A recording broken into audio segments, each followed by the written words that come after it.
To support this podcast, go to positivesarcasm.com/donate. Any amount is appreciated. Once again, positivesarcasm.com/donate. Thank you and enjoy the program.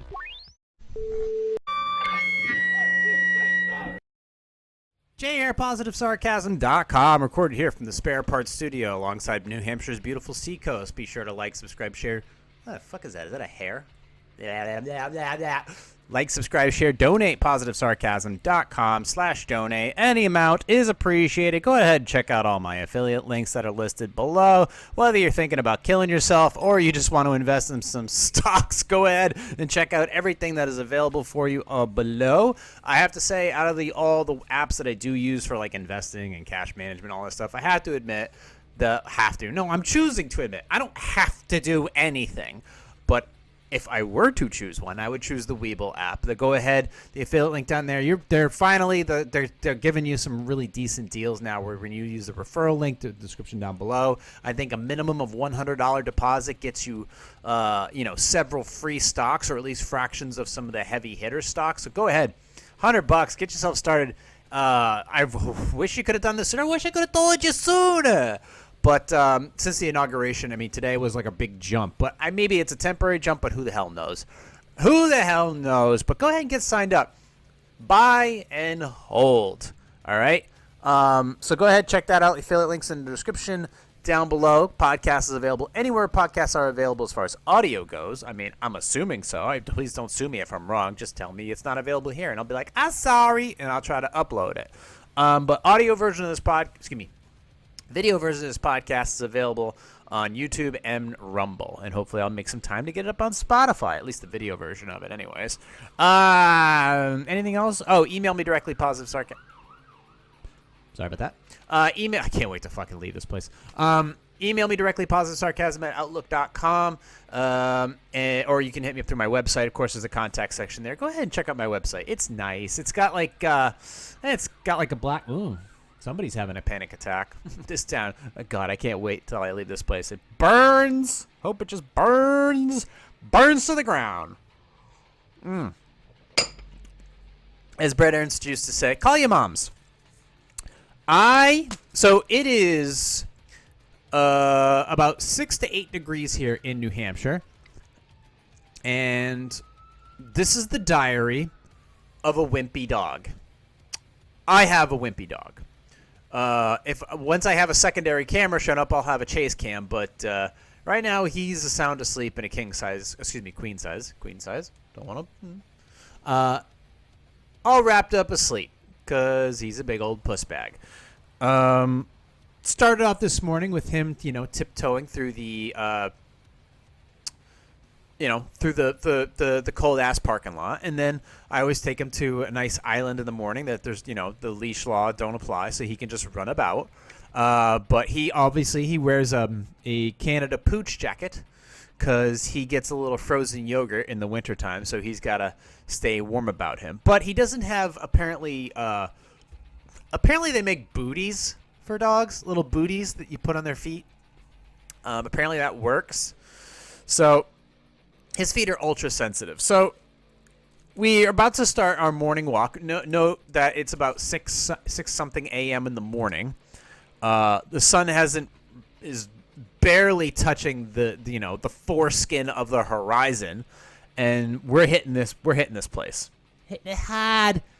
And we're about to start our walk. Chase usually goes and wanders off somewhere to go take a dump, and I don't see him. He's not running, so I'm like, all right. Usually I can hear him running like he's blasting, but I go back, and his feet are in the air like this. Both. The front feet are like that. And he's trying to use the bathroom, and he just falls over. And I'm like, oh, here we go again. I get it. He falls over. Why? Because he's trying to take a shit, and his front feet are frozen. So he does a little stallion thing, and then once his back feet get frozen, he falls over. Now, I love him. I'll do anything for him. But this is the reality of this creature, this heartbeat that I love absolutely. Replace my life with his is now I got to carry his ass all the way back to the car, as I've done 28 times before, after trying to poop in the snow, and now his feetsies are frozen. Little do I know that as I'm carrying him to the car and I drop him down to the ground so he's about to jump back into the car, he still has a shit hanging out of his ass. So that's how I start my mornings. Now, unfortunately, there's no leaves in the ground because we just got a fresh 5 to 7 inches of snow. So I have no idea how I'm going to figure out how am I going to pluck this morning nugget out of his butt. I don't get it. There's no grass on the ground, so it's not hanging by. It's just this thing is hanging on by hopes and dreams. But I figured out something. I think I ran to the car and grabbed like a plastic bag or something, and this is him, Mr. Frozen Yogurt Feet. Just yeah. But I mean, he's doing fine. He just we're probably gonna get booties for him, little snow moccasins or something. I don't know how he's gonna do with those. I have no idea. He does. The jacket has worked. He's learned to work with the jackets. So this is gonna be the next step for him, obviously. Now these winters don't last very long up here. They're generally like, I'd say about 2 months. 2 months of like freezing cold temperatures and actual snow until it actually starts to subside. But then after that, he's fine. But in freezing cold weather, he's terrible. In summertime, when it's 90 degrees out, he's also terrible. That's it. He's a spring and fall kind of dog. He is a basic bitch. I would put a pumpkin spice latte in his knapsack with some knee-high tan boots and one of those camel hats. That's Chase Michael. That's Chase Michael. Oh, he met his first Doberman yesterday. So his structure, his mental structure is he's fine with little dogs. He's fine with little dogs to the point where he basically ignores them. Smaller dogs, fine with them. Dogs his size, no problem. Bigger dogs that have a lot of energy, he has issues with. Anything that's the size of a horse, like a Great Dane, he's all set. He's like, nope. He tries to let them know, don't get all excited around me, bro. Don't do it. But he's never met he's German Shepherds, no issues whatsoever. Gets along great with them. Oh, he's dreaming. I can hear his tip, tip, tip. German Shepherd's fine. Huskies, perfectly fine. 2 very energetic type dogs. Belgian Malinois, he's never really... Well, he has met a Belgian once. The Belgian was on a leash, but it was a trained Belgian, so it was no issues. Belgians are about the same size as him. Maybe a little longer, but for the most part, they're about the same size. But they're super energetic dogs. I don't know how he would do with them. But quite frankly, a Belgian Malinois would run circles around him. I mean, they're fucking torpedoes. He's a hunting dog. It's a different purpose. He has a different purpose. Is he fast? Absolutely he's fast. But he's not a Belgian. He's not a greyhound. That's not his build. He's designed for bouncing and ambushing and flanking. And then turning on the juice when it matters most. So that's his build. And for, if necessary, crashing through things. But Dobermans are bouncy. Dobermans are playful. They can be well-trained. They're great dogs. They also have an excellent look about them. They're just an awesome look. But they are bigger. They are physically bigger. So that was the issue. It was on the beach. He had his jacket on. He was fine. But this was his first Doberman. And this was a playful Doberman. And since it's a bigger dog, and I'd say bigger, I mean taller. It is taller, bigger stature. I'd say a solid 10 pounds above Chase. And there was no fighting. It was just like he does his usual thing where he tries to assert dominance, but you don't assert dominance on a Doberman. It just isn't how it goes. They just don't take. It's not that they're gonna fight you. They just don't take you seriously. They're just like, I'm a Doberman. I'm sorry. I'm special forces.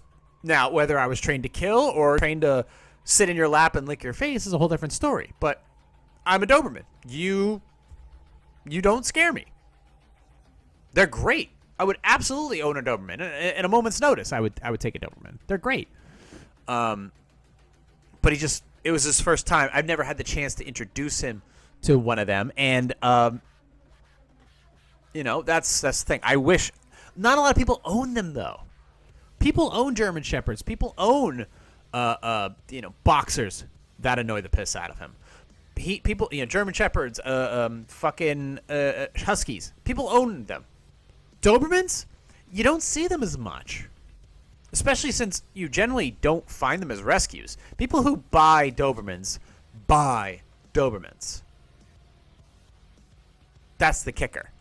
Dutch Shepherds, Belgian Malinois, generally, you're not going to see them out and about all too much because that's a dog with a purpose. That dog is built for something. But a Doberman, like I said, so it's going to be few and far between, or far and few between. I don't know how the saying works. So that's how that's the thing. He's not going to encounter them very much. So how is he going to learn to get accustomed to them?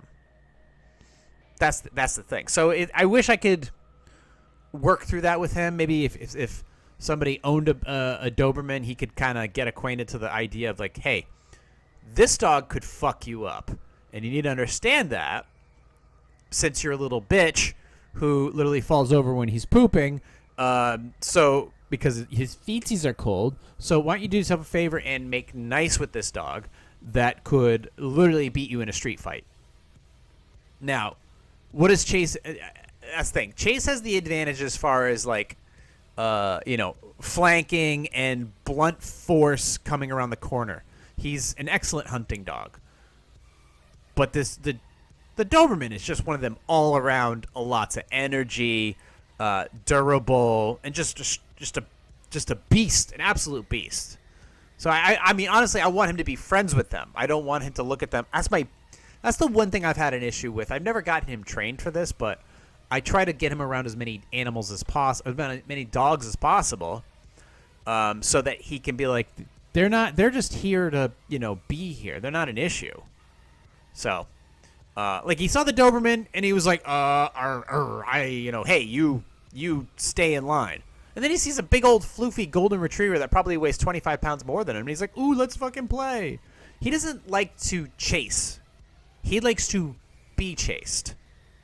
So that's the kicker. And since he's a hunting dog, anything that runs, he wants to immediately assert, like, I'm going to catch you and I'm going to... And then once he gets there and the dog stops, he stops being aggressive.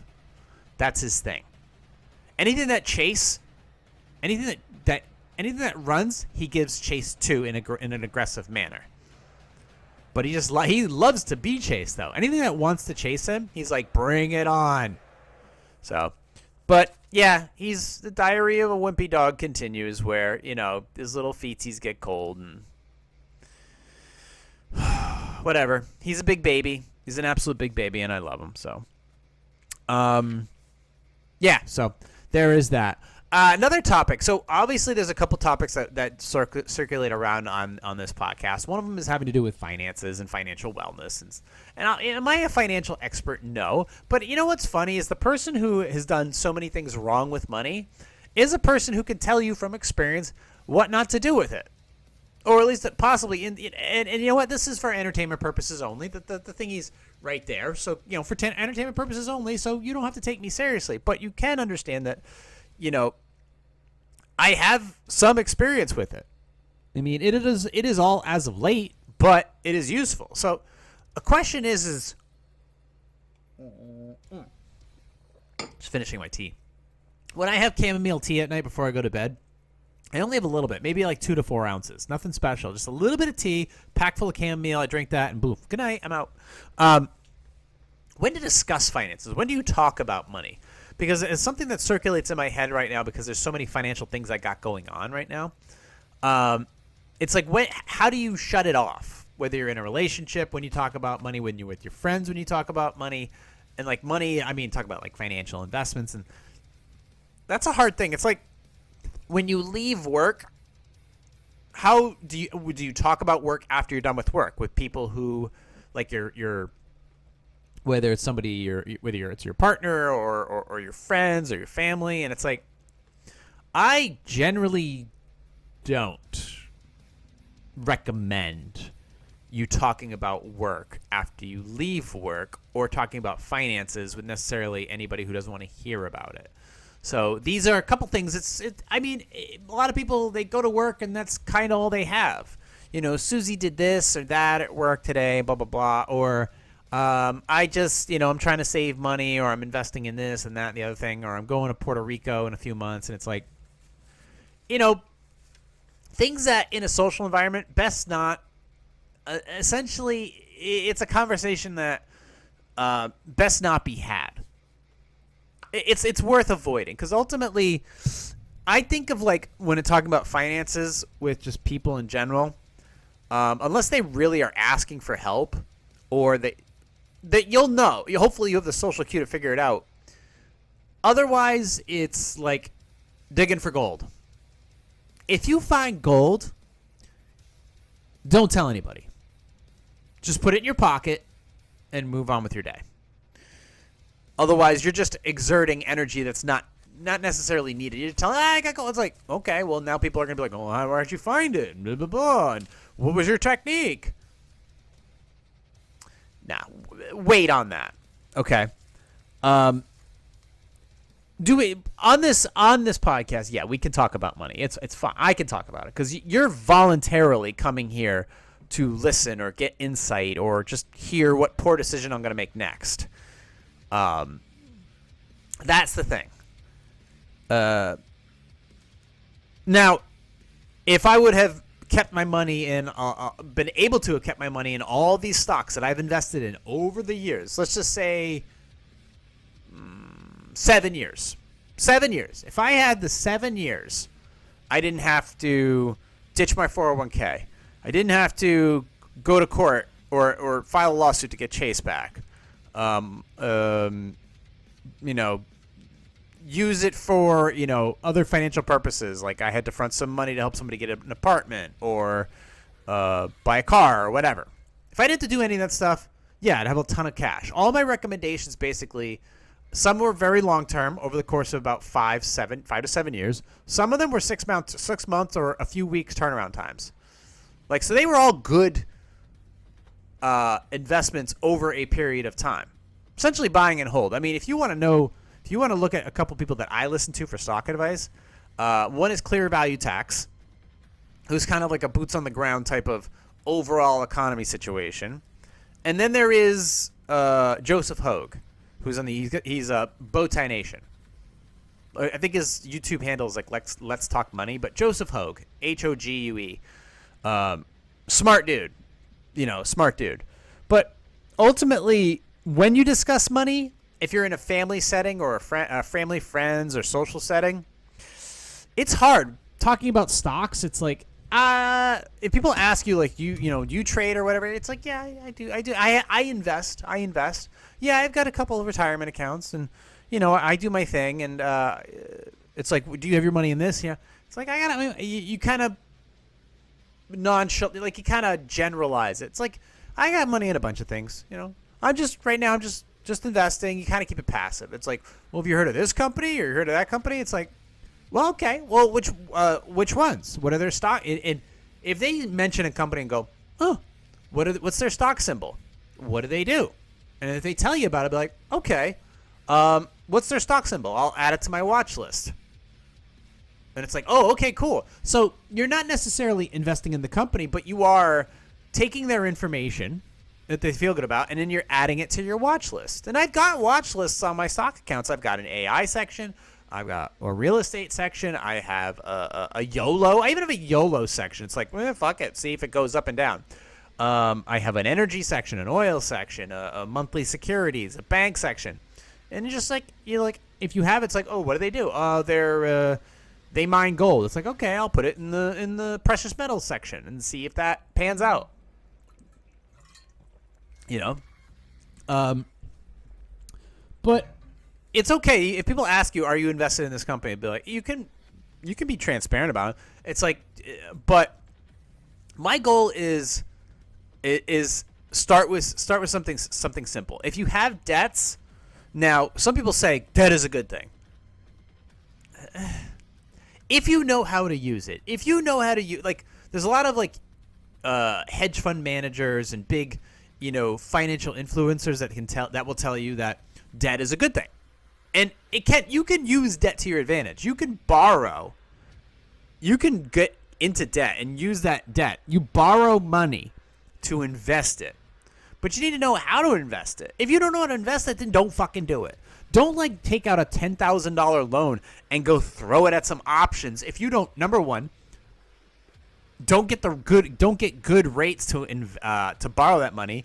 Two, can't afford to pay the premiums on those options.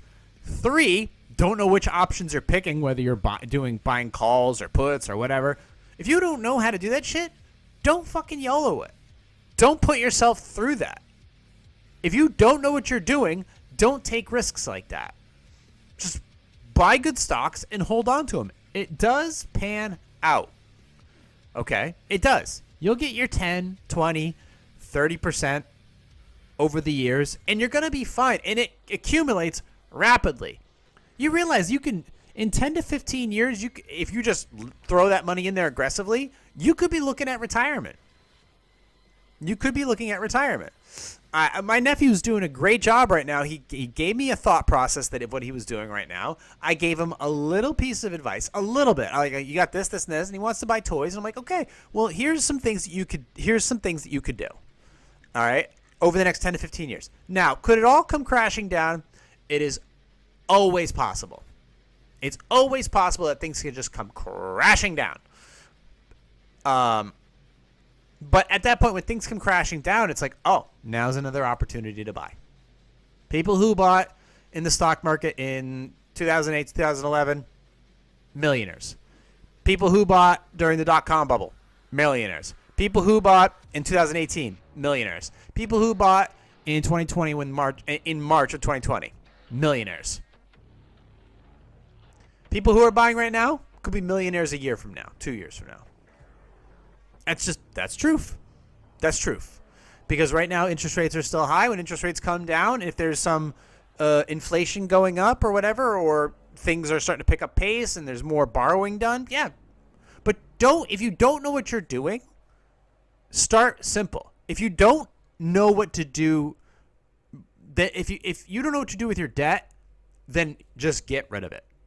That's one less thing you have to deal with. Every credit card right now has got a 17 to 23% interest rate. Do you really want to play that fucking game? Do you really want to play that game with your Capital One or your Citibank card or your local card? Doesn't matter. Could be a card. It could be a credit card through your credit union or your bank. They're still going to charge you double-digit interest rates. So why the fuck even bother with that? If you're paying it off every single month, okay, fine. That's fine. You're keeping a minimum. You're keeping the bank happy. All right, cool. Does it help your credit? Sure. You know what else helps your credit? Not having any goddamn debt. Not having any debt at all. So don't play that game. Don't borrow debt if you don't know. Don't borrow on debt if you don't know what to do with it. If you don't plan on paying it off immediately, and if you don't have any clue how you're going to invest it. Just take the money that you do have, the money that you do make, and you don't need much, and just start investing. And go find a YouTuber who actually knows what the fuck they're talking about. Somebody who actually has an idea, who's been in the market and understands these things. Not some schmuck on CNBC. Not some random influencer who just talks shit about other YouTubers. That person's not going to get you anywhere. Okay? There's finance, or if you just don't even want to bother, go get yourself somebody who works for, a financial investment firm or something like that. I don't know. Or just do your own research. But don't put yourself in a situation where you're now got this debt to pay off because a crisis has happened in your life and now you've got to deal with that and you're you've now fucked up because you decided to buy options on some new company that's got this new AI thing, and they're trading at $1.50 a share, and you had these 30-day calls, and it's like, okay, yeah, great. Just put that. Now you owe, $30,000 in premiums, and now you got to pay your monthly payment on the debt that you borrowed. So just put a gun in your mouth and call it a day. You don't want to go that route. Don't go that route. Okay. There's a time to keep things to yourself. It's like, especially, if you've had a drink or two, when to invest, when to talk about money, when you're sober, when you've had a cup of coffee in you. When to not talk about money? When you've had a drink. When you've had a drink. All right. The only time you can really talk about money when you've either had a drink is when you're in a cigar bar. Once you add a cigar, then you can talk about money. I think that's like the secret rule. It's like you are not allowed to talk about money when you've been drinking unless you have a cigar. If you have a cigar, that automatically gives you that's the key that unlocks the door.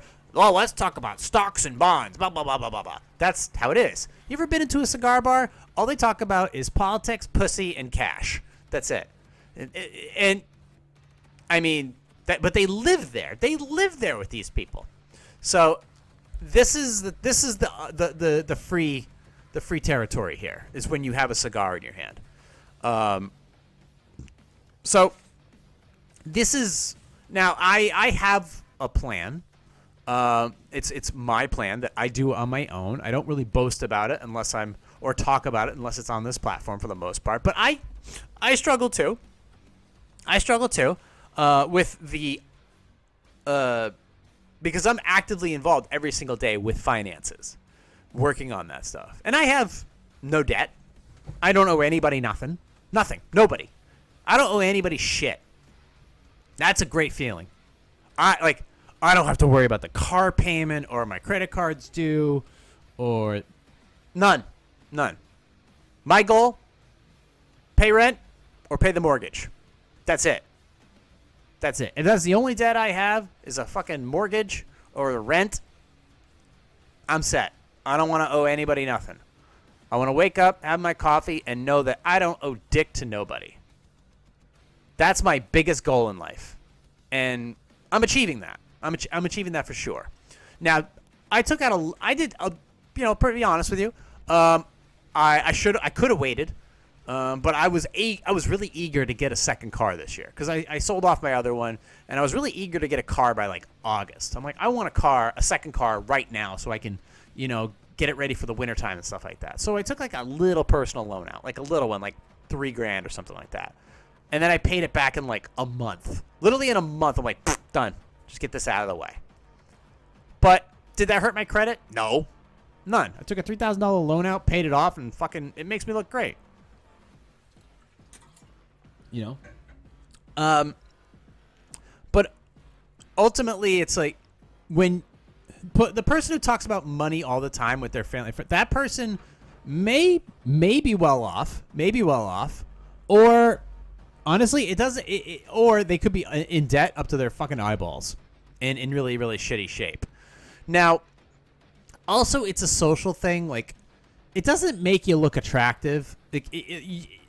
Women know if you have some cash, But ultimately, it's not so much cash. It's like the desire. They look at you and they go, "He's okay. Like, he's fine. Like, if he buys me a drink, he's not taking out a loan the next day. Like, he seems okay." But if the first thing that comes out of your mouth is, let me talk to you about this investment and that investment, that's not attractive. It's not attractive at all. So just don't go that route. Just have a nice sport coat, chill out, have your glass of booze, and let the conversation come to you. But just don't bring up money. Don't do it. There's a couple, do you go to the gym? Yeah. Do you invest? Yeah, I invest. I got started. A little late to the party, but I'm doing pretty well right now. Just keep things don't dive into a subject more than what's being requested of you. And I've had these social miscues before. Absolutely. still have them now because I tend to go on diatribes, which is why I need to do this podcast more than once a week, like I used to. I used to do it twice a week. I had this, and then I had Sunday leftovers. Actually, Sunday leftovers got me in trouble one time, but hey, whatever. You know, if you gotta, you know what? I don't fucking care. I didn't get me in trouble. I wasn't in trouble. Somebody was just upset at me because I said something. And you know what? That isn't. It wasn't the first time, and it won't be the last time. You know, but there is those topics. It's like from learning that if people ask you questions about that stuff, or you know, if they ask you what should I do, and it's like, well, what are you looking to do? And then how much money do you have? How much debt do you have? Ultimately, the goal is get rid of your debt first. Get rid of the things that you shouldn't have so that you can focus on the things that you should have. Things are so, I mean, I get it. Things are so expensive right now, and we just went through a what do you call it? There was a bird flu scare or some shit. Like, I walked into two places that I normally shop for groceries. I went to the first place, not many eggs on the shelf.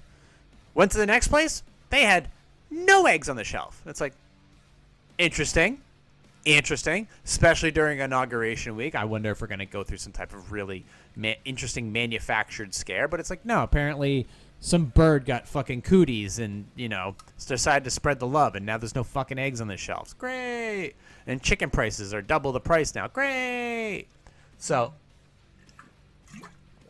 now I'm thinking to myself, all right, so these, where the fuck was I going with that? I don't know. Ultimately, like, the grocery thing is, that's what, I don't even remember. Where the fuck was I going with that? I'm not even sleepy. Oh, guys, I'm not even sleepy. I'll be honest with you. For the podcast, I decided to take a brain supplement and a 5-hour energy before an hour before I start each episode, because I've dedicated this supplementation just for this. But I forget where I was going. I was talking about finances. I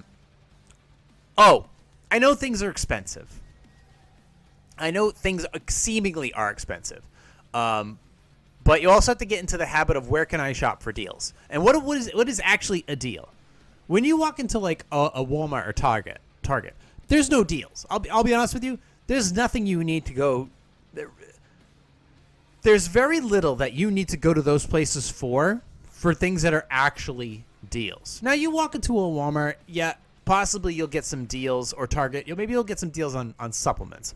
But honestly, the best place you're going to go to get supplement deals is an actual supplement store that is not GNC.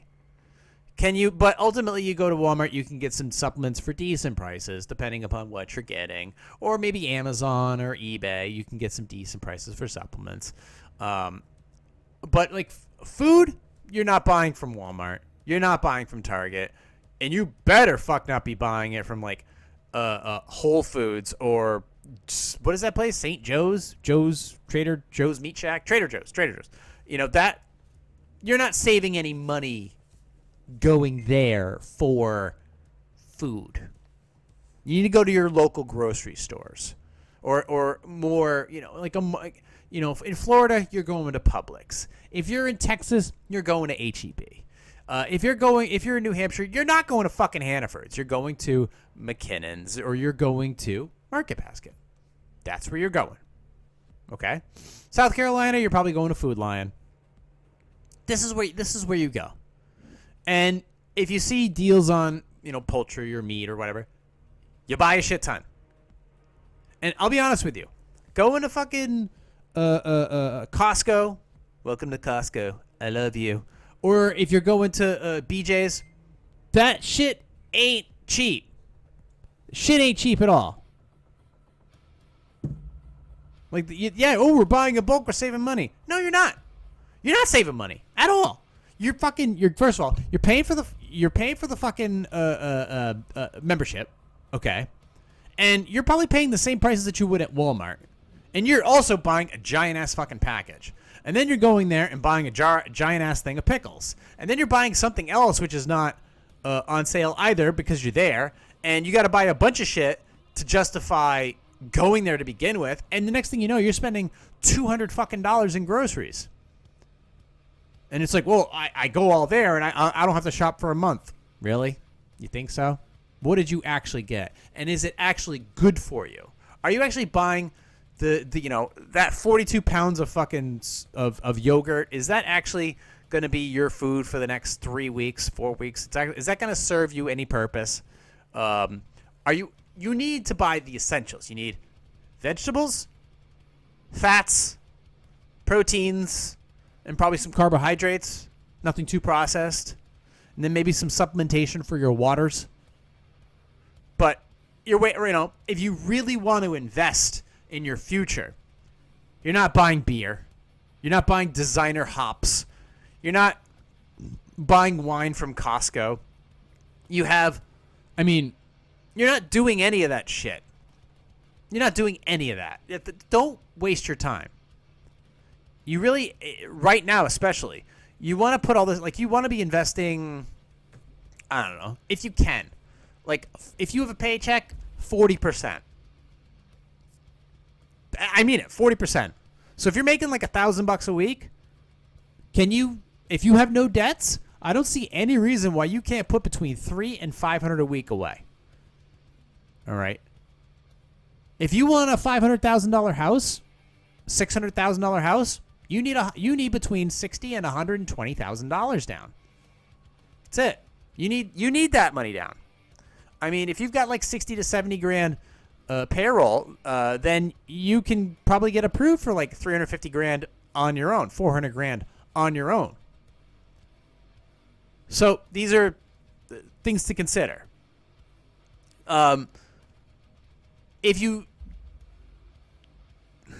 looking now, here's the thing: if you're talking to people about how to give financial, if you're talking to people to give them financial information or financial advice, that's another thing. You also have to ask the right people about how to get the right financial direction, because a lot of people don't have a fucking clue. They go out, they buy a pre-owned vehicle. Oh, I paid $16,000 to $25,000 for this used car. Blah blah blah. It's like, how many miles do you drive a week? Could you possibly move closer to your job? Is your job going to start telling you, hey, you need to start coming back to the office instead of working from home? Did you need to buy that pre-owned car or that brand new car? Shit's not cheap. New cars, 30 grand. 30 to 50 grand. New Tacoma costs like $50,000. How fucking stupid that's a Toyota Tacoma. 50 grand. A nice one, like a decent one. 50 grand. $52,000 was the last one I remember. That was like 2 years ago. There's cars out there that you can buy that are really good under 10 grand. You need a decent commuter car? $5,000. You got $5,000, you can find yourself a decent car that'll get you to and fro from work. You buy a little infotainment system on eBay for like $40, $50, and boom, you've got Android or Apple CarPlay on there. It's really nice touchscreen and everything. You can do that. Get you 30-something miles per gallon, you're good to go. And you can clean those cars up to look really good. A few $100 in accessories from eBay, and you can clean that car up to make it look really, really nice. Rims are fucking cheap. I paid $122 for 17-inch rims for my third row seat SUV. This is all I needed. It's perfect.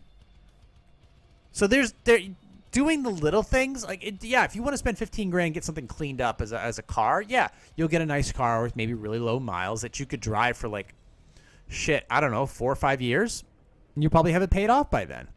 The car market's in your favor right now. The housing market, not so much. We'll see, though. Apparently, a lot of people have to return to work. They have to go back to the office. So I'm wondering if people are going to either A, quit their jobs, B, get an exemption, or have to move back to the place where they actually were reporting to the office, which forces them to sell their homes. So it's oh man, I'm wondering. Let's continue on that topic. I'm wondering what it's going to be like to, why did I all of a sudden just go blurry? What the fuck happened there? There we go. We're back. I wonder what it's going to be like for people to have to go back to the office. I don't know whether it's federal employees or whatnot. Are they going to have to how many people work from, that's a good question to ask. How many U.S. employees work from home?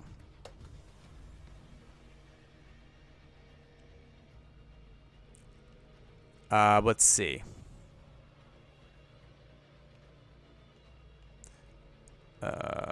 Okay, that is a work statistic, and then I know there was a return to work. Let's see. Let's look at the statistics first. 15 eye-opening. Okay, benefits of remote work. I don't care. Blah blah blah. Let's see. Oh, this is interesting. Remote workers in the U.S. save an average of 55 minutes every day by not having to commute from work. The worldwide average is 72 minutes in commute time saved every day. 40% of remote workers were found to use the time they saved save working their primary or even secondary job. Remote workers cut down on greenhouse gas, blah, blah, blah, whatever. Remote workers say the top benefit of working at home is not having to commute from the office. Well, no shit, buddy. Give me a fucking number, though. Companies can save up to 10 grand per employee that works remotely. Yeah, office space, obviously. Let's see. But is there an actual... This is just benefits. Is there an actual number? Among remote workers, 40... This is just who. Is there an actual number of states? The states... 5 states with the highest percentage of remote workers. Number 1, Colorado. Number 2, Maryland. Well, that's because D.C. Number 3, Massachusetts. Yes! All yo Mass workers, get the fuck out. Get out. Move back to your stupid piece of shit Commonwealth state. Get out of my state. I want a house by the ocean, and you are clogging up my fucking ocean highway. Get out. Get out. I want a house. Short sell it. I don't care. Number 4, Utah. And number 5, Washington State. 5 states with the lowest percentage of remote workers. Lowest percentage. Mississippi at 11%. Number 2, Louisiana, 13. Number 3, Wyoming, 15. Number 4, Arkansas. People live there. Number 5, 15% is North Dakota.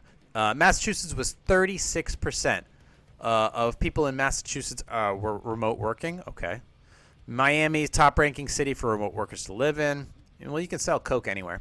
U.S. has the highest average number of remote work from home days per week. Good Lord. We're having remote work, salary, flexible schedule. But I want to know, like, how many people work from home, though. That's the thing. I wish that information was... Also, the White House fucking returned to in-person work.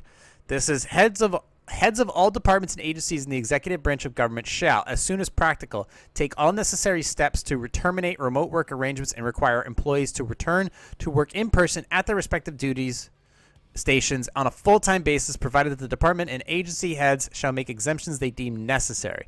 This memorandum shall be implemented consistent with applicable law. I wonder how many people that means in. How many companies? 71% of companies globally plan to permanently allow some form of remote work. Here's the thing. Remote work is not just full-time, but it's also like part-time. So you like go to work like 2 days a week, and then the other 3 you work from home. You know, that's the thing. Is that going to be like, we're done all together? Like 5 days a week, you're in the office. Period. No exceptions. But here's the thing. Even if you are like you're working from home 5 days a week, and they do a part-time, like now you got to come in the office at least 2 to 3 days a week. Guess what? You got to come in the office at least once, twice, 3 times a week. So that means you got to be somewhere where you can actually travel to the office. So if you work an hour, 2 hours, 3 hours, you're going to strongly consider exiting the area that you currently live in, just so you don't have to make that trek an hour every day, or 2 hours every day, 3 hours, or one state every day. But some people are psychos. They literally will drive like fucking 2-3 hours a day, literally just to work. That's one way. People do that. But I'm trying to see like the amount of people that actually do this. So During the pandemic, approximately 2.3 million federal employees shifted away from traditional office and went. So 2.3 million people. So the question is, where did they go? Did they buy houses out of state? I wonder how this shifts the housing market. 2.3 million is a lot. The question is, what's the percentage of those people who bought houses like far, far away? And what kind of effect, like what kind of chain reaction of events of people renting or people buying homes? What does that do for the housing situation? As far as like, that's federal workers. So over 2 million federal workers. What about commercial workers? That's another thing I have a question on this. How many commercial, let's see, work from home statistics and market share. Productivity is a critical factor. Around 52%, no change. Okay, that doesn't matter to me.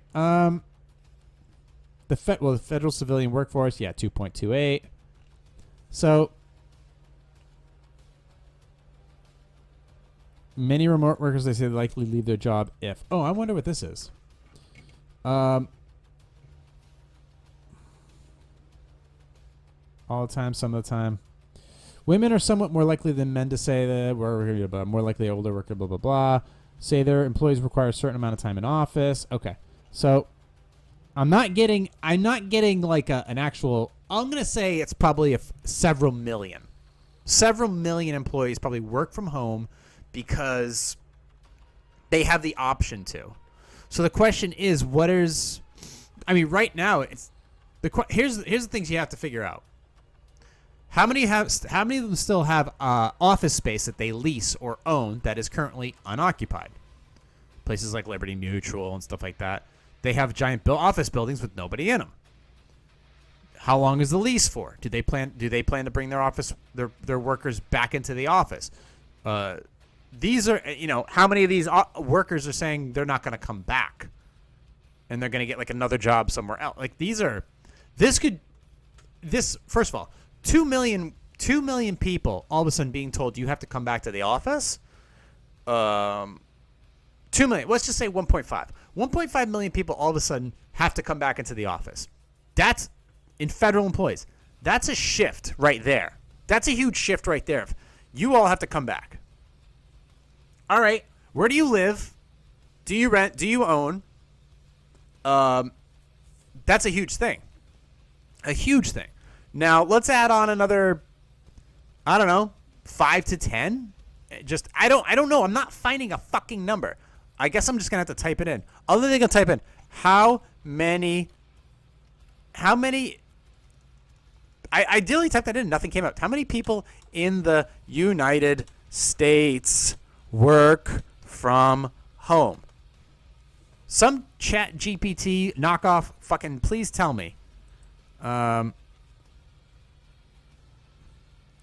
This is the United States. This is okay. The New York Sun Times. Your connection is not private. All right, well I guess I'm not clicking that. The Epoch Times. Oh my God. Continue for free. Jesus Christ. I'm literally just trying to find a fucking number.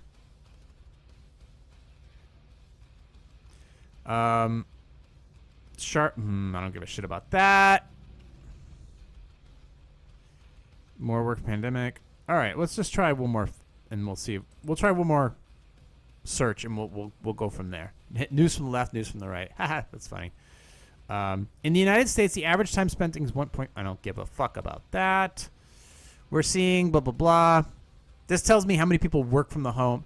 There are 2,500 responses. This just tells you how many days a week do they work from home. But I guess what I'm trying to get at here, because this topic is starting to die on me. If you have a shift, a shift within 3 months, 90 days, because obviously they're going to be like, within the next 90 days, you have to return to the office. Okay, well, if you have 90 days, is the number 5 million? Is the number 15, 20 million that all of a sudden now have to return to work? Return to an office setting of some kind? Is that the actual number? Where did they move to? So you have to think about it like this. If they moved out of the city to work from home or out of the state to work from home, there are some stipulations, though. There is some stipulations about that. If you were told to leave the office to work from home, you had to remain in the state in which you currently were working in, or you had to let them know that you were going to be moving out of state to do so. That was the concept. That was the rule when I worked in healthcare. When I was told to work from home, you had to remain in. I think you had to remain in the state, or I don't know. That was many fucking PTSD traumas ago. But the question is, if you have 90 days, do you quit your job? Do you left the city area because these places, a lot of these places that people worked in were near suburban or city-based centers, and then people bought a house an hour or two away. Now you've got to make that commute 3 to 5 days more. So the question is are people gonna, oh shit, I gotta end my fucking lease, I gotta sell my house? So this is a huge shift for over 2 million people just working in the federal government. If it's a 15 to 20 million shift in the population of having to move from here to there, where did they move to? People who worked in Boston now live somewhere in quiet New Hampshireville. Where do they got to come back? They probably have to come back, right? Or are they going to quit their job and go find something else? What are they going to do? And how does that shift the market? How does that shift the availability in apartments and condos and houses and real estate? Their employment in general? Because right now, cities suck. Cities in high population suburban areas suck. New York is a shithole. LA is half homeless, half burnt to the ground. San Francisco fucking sucks. Did you see San Francisco? People shitting in the sidewalks? That's an actual real thing. I saw that personally. I didn't see the person shitting. I saw the guy with the garden hose spraying the shit off the sidewalks. In fucking San Francisco, they had people, because of the inauguration, going up to the hilltops to scream. First off, if you live in a city where people because of an event like this, going up to the hilltops to scream, if you live near an area where people are screaming, well, that in itself is a reason for you to move. There's no other reason. It's like going into you're looking at an apartment and you're looking in a complex, and the first thing you hear is a baby crying. If the first thing you hear when you walk into an apartment complex is a baby crying, you're out. That place is off the list. I don't care if if it's $800 cheaper than the other place you're looking. Forget it. You're out. You hear that baby crying? Wrap it up, son. Wrap it up. Wrap it up. Thank you for we'll be in touch. Bye bye. Go find another place. People screaming, babies crying. No, thank you. Close up shop. So, I did close up shop. I did watch a little bit of the inauguration. It was look, it's history. It is his story. It happened. It's a piece of American history. So I was curious, just as an American citizen, I was curious. So I watched a little bit of it. It was interesting. I did find it fascinating. First of all, the most fascinating thing, Barron Trump. I bet you one of the most Google searched things was how tall is Barron Trump. Did I look it up? Yeah, I did. He's 6'9". 6'9". It's insane. I don't even know how old this kid is, but he's 6'9". All right. LeBron James is 6'8". Michael Jordan 6'6". So that's comparison right there for you. But yeah, I mean, just wild, just absolutely wild. But I was fascinated by it. I found it interesting. I'm curious to see. I'm watching stocks and real estate and just overall the vibe of the country, so I can figure out what, how I need to, duck and jive and move my path along through life, and just not and kind of keep the noise on the peripherals. Kind of ignore that shit. believe it was somebody made a comment about Joe DiMaggio when he was at the plate and people were screaming or cheering behind him. He didn't hear nothing. People say that he didn't hear shit. He completely like shut the noise out when he got to the plate. And just whatever they were cheering for him or cheering against him, he didn't hear any of that. He just completely was and just focused on that little square box where the ball was heading. And didn't matter what people were saying, just kind of put one right up the middle. And that's kind of what you have to do. When I talk about like finances and stuff, this is all for you to keep kind of to yourself and pick your battles, because we're not all, making $100,000 a year. We're not all fucking got our shit together. A lot of us are still trying to figure out how to get our shit together. And I'm not coming from an area of where I'm struggling. I don't struggle anymore. I don't struggle. If I need something, I can get something. If I need a car, I can buy a car. If I need money, I can get money. If I want something, I can get something. Nobody pays my bills for me. Nobody takes care of me. I am all me now.